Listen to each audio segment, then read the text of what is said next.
गवळाणे येथील भंगार गोदामाला आग, लाखोंचे नुकसान.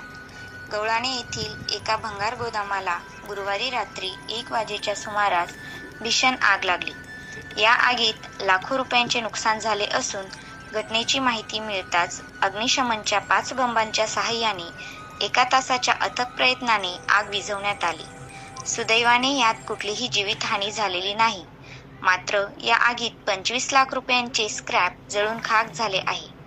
गवळाणे येथील कलाउद्दीन खान यांच्या मालकीचे झेड एंटरप्राइजेस नावाचे स्क्रॅपचे गोडाऊन आहे.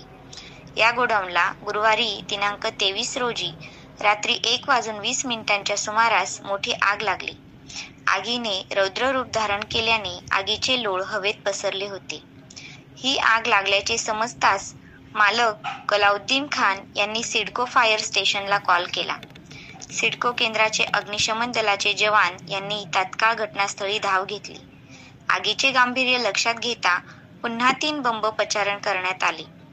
सिडको विभाग अग्निशामक दलाचे कर्मचारी प्रमोद लहामगे, MP आहिरे, AA पटेल, SD देशमुखसह मुख्यालय अंबड MIDC सातपूर या 4 केंद्रावरील 5 बंबांचे अग्निशमन दलाचे कर्मचारी सर्वांनी एकत्रित आगीवर नियंत्रण मिळवण्यात यश आले. या आगीत भंग गोडाऊनचे अंदाजे 25 लाख रुपयांचे नुकसान झालेले आहे. मात्र आगीचे अद्यापही कारण समोर आलेले नसून पोलीस पुढील तपास घेत आहेत.